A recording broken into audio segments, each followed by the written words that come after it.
This is Forge Daily with Mackenzie Barwell on the Forge Audio Network. Forge fans, welcome back to another episode. Today is October 24th, 2023. I'm your host, Mackenzie Barwell, here to give you all things Forge FC. We are T-minus 4 days away from the CPL final, and I've said it before, I will say it again, this week on the Audio Network is going to be unmatched, okay? So we are going to continue on that theme. Yesterday, I had the opportunity to sit down and chat with Andy Petrillo. Today, we've got another guest who's here to give us a new perspective on this weekend's championship match. He's a familiar face to some of those long-standing Forge fans out there, commonly referred to as a Forge FC legend, Kwame Awuah.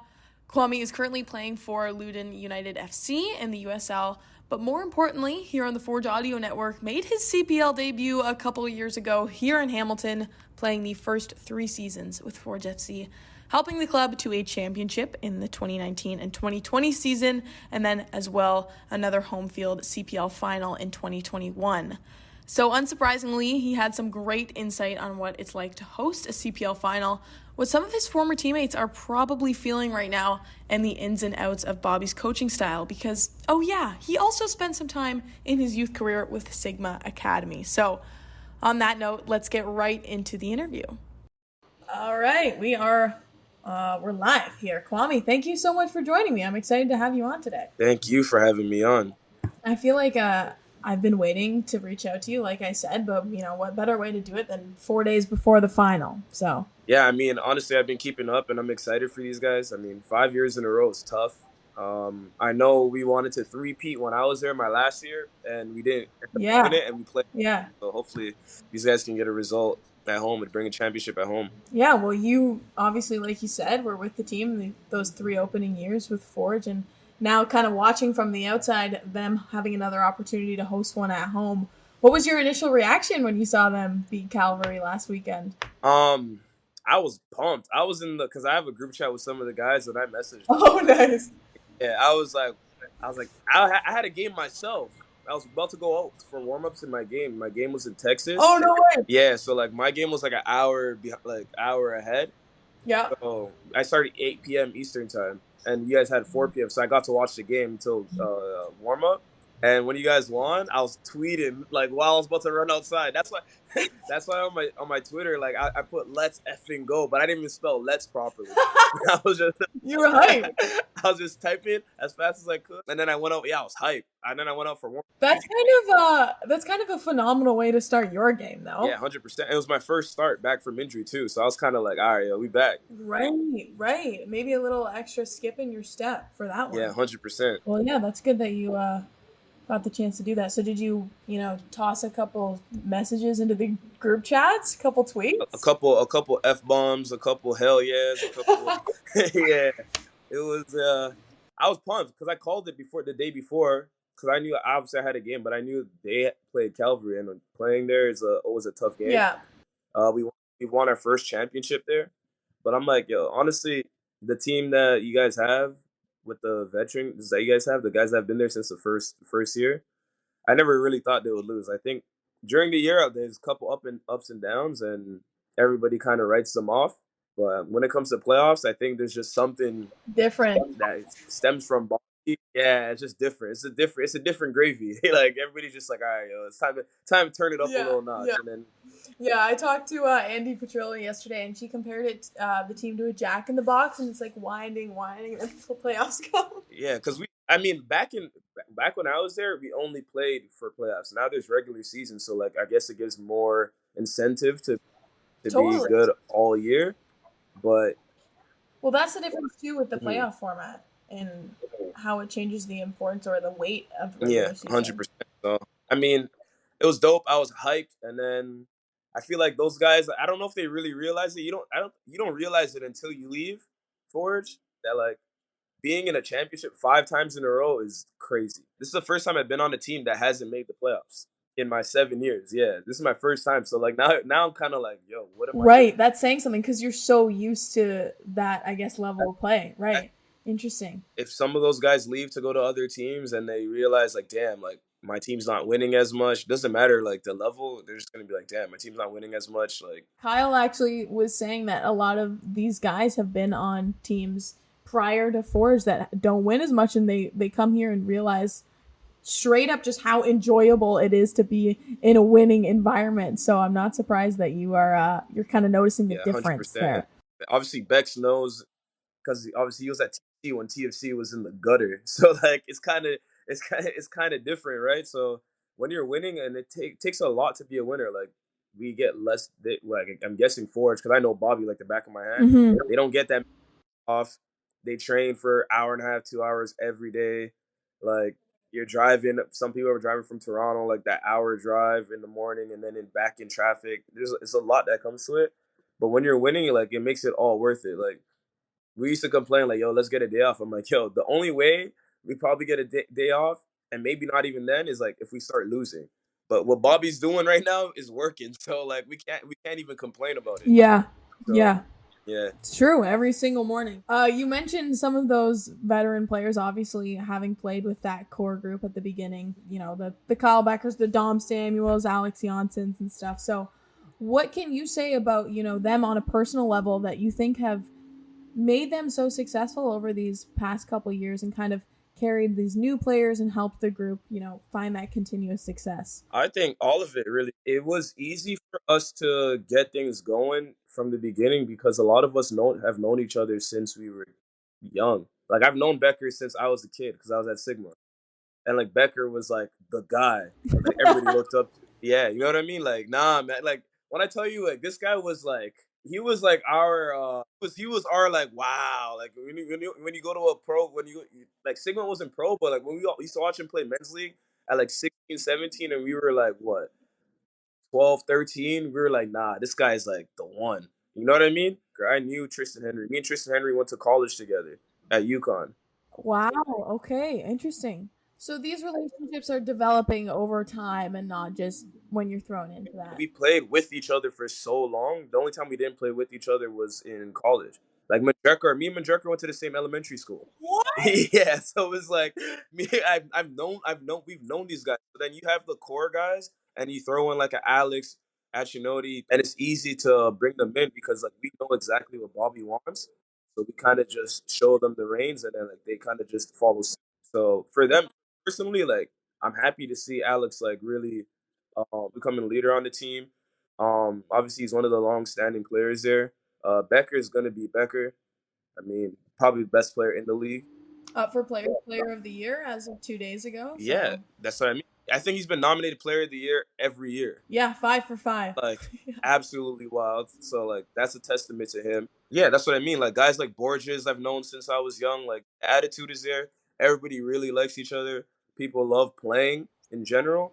And, like, when you enjoy what you're doing, like, it makes it a lot easier. Totally. And you talk about Yeah. knowing Bobby like the back of your hand, obviously, not only Yeah. from Forge, but in your Sigma days too. And, new players coming in and these veterans being able to show them the reins because everybody kind of knows what Bobby's mentality is, what he's looking for, and the culture that he's brought to the team. So, what can you say about his coaching style? And, like I said, the culture that he's kind of curated here. Yeah, I mean, guys, people that know Bobby from the outside, you'd be like, this guy's such a stoic, like nature, like um, hella intimidating.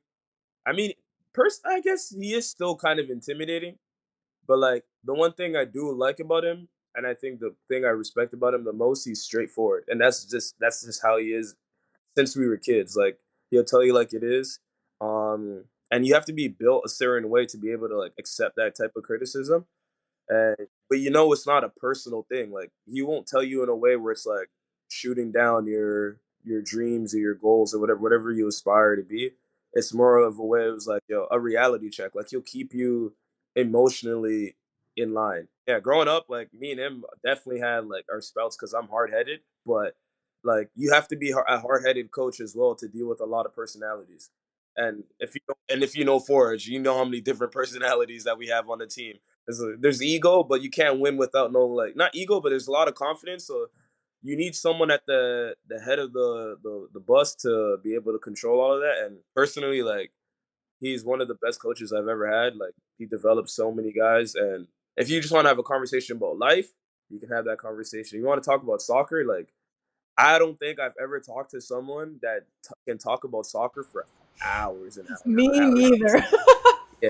Like, anything you need to know, anything you wanted, anything. Like, This guy's got it. from freaking about Russia, like, yo, he got it. Like, crazy.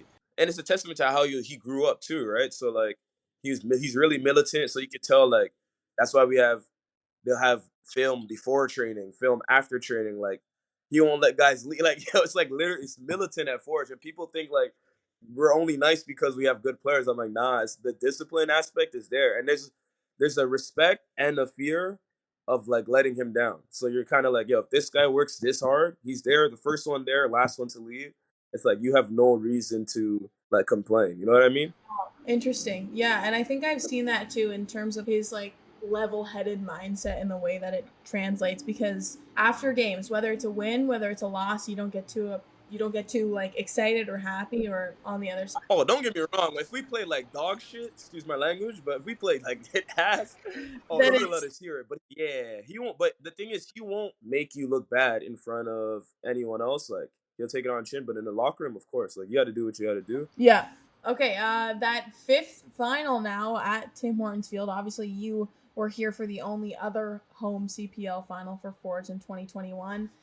And honestly, I'm here to ask you kind of a tough question because it didn't go the way that you wanted. So, even with this added excitement and, thrill of having a home final, what are some of the pressures that come with that too, from a player standpoint and trying to, balance the two? That 2021 situation was different. I mean, we started our season in July, and we played like 40 games in 5 months with traveling and stuff like that. Like, Right. our Right. final was on a Saturday, and we got back from Honduras Thursday night. Trained the next day, and then we had to play.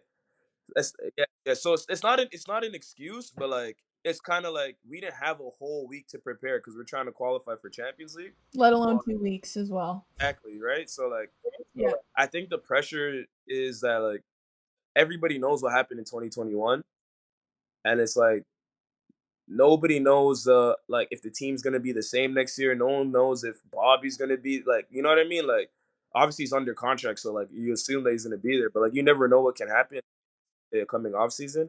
So it's kind of like guys might feel the pressure of, man, like we need to redeem ourselves. The guys that are there and the new guys that haven't been in a situation like this are kind of like, damn, like playing in front of home, like, yeah, it's nice. You might get an added boost, but it's also the pressure of like, you don't want to let your fans down, the ones that have been supporting all year. So it's kind of it's like almost like a double-edged sword, but like you just gotta embrace it. Yeah, yeah. And you also touched on a little bit earlier the way that the regular season went, in that there wasn't a ton of flow. And a lot of the guys on the team have also mentioned that they didn't feel that there was as much consistency per se, relative to what they've experienced in previous years. But let's just get specific here for a second. I know you've been following the team and following the league. Is there anything that you can point out tactically that you've liked about Forge in the 2023 season? Yeah, Especially going into a game against Cavalry, who appear to be, pretty tactically sound, especially in that last one against Pacific.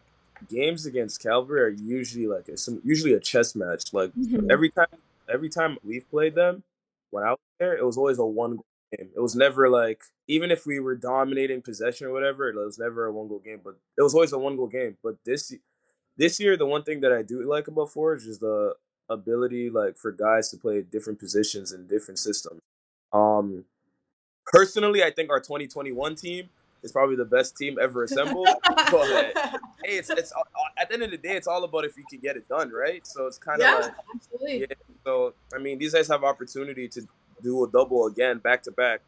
Um, but no, tactically, like there's a lot of things like the three in the back sometimes, the four in the back, the 4-4-1-1. Like, Bobby is really good at preparing guys for different game situations. Guys, when you go on the field, there's no reason that you should not know what you should be doing, and the guy next to you, like, within, like, so if I'm playing left back, I should know what the left winger is supposed to be doing. I should know what the left center mid is supposed to be doing, and I should know what the left center back is supposed to be doing. And that helps me to do helps me do my job. So there's no reason why like people should not be prepared.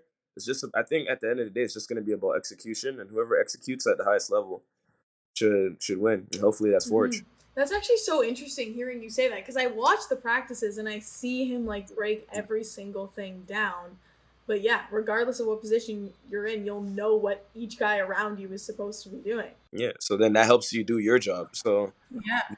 there's never gonna be a point where like in Forge history, as long as Bobby's a coach, there's never gonna be a point where players are not prepared. That one I can guarantee you. You have all the film in the world, you have all the training, like you'll have all the movement, the patterns, all that stuff, like to a T. And then it's just about if maybe your touch might be bad that day. I don't know. Like you know, Yeah. But there's always something in his back pocket. Like if this doesn't work, then 100%. Like like I said, he's a man that knows a lot about soccer. So I actually in an interview I did with him a couple weeks ago, I think we were talking about changing formations as the game is going on, and I made the completely inaccurate assumption that it is difficult or nearly impossible to change formations like from the sidelines. And he was like, absolutely not. I got humbled, but all that to say, yeah, this guy's ready for for any situation. Yeah, so but I think that's only the tough part, execution, and then obviously Cavalry, the rivalry. I think they should just get that rivalry like out of their head, the guys on the team, and then just play, man. At this point, like, it's only one game, and like you just put everything into that one game. Whatever happens, happens. That's what we did. That's what we did, and we ended up losing. I mean, Pacific had one shot, one goal, and it's like, all right, yo, like we can't do anything about it. So, oh, you're leaving, right? You can't be here on the 28th. Sadly, everything's sold out. Anyways, I mean, granted, I know I'd be able to get a ticket, but like, damn, like, yes, I know it's filling up. Don't get me wrong, I was sad, but it might be bad luck, man. I might bring back the 2021 Juju. Never know. We don't want you here. We don't want you here anyway. You never know. Nah, you don't want me there. Okay, last question, purely out of curiosity from me, actually. Obviously, you've moved on to another league and another team, but since 2021, we've had some new players come to the club. So, if you had the opportunity to play alongside one of the guys you didn't get the chance to during your time with Forge, who would that be and why?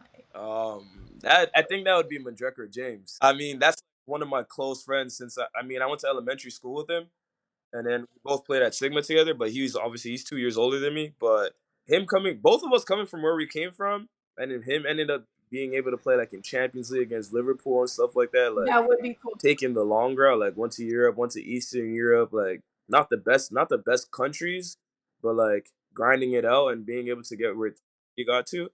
As I know him personally, it's like, damn, I can't believe you did that. But that's your elementary school boy. Just being able to play with him, because I play left back and he plays left center back, so like that'd be dope. That'd be a dope player to play with, 100%. Yeah. Defender of the year, potentially, 2023. Tackle the hell out of me, but we can move past that.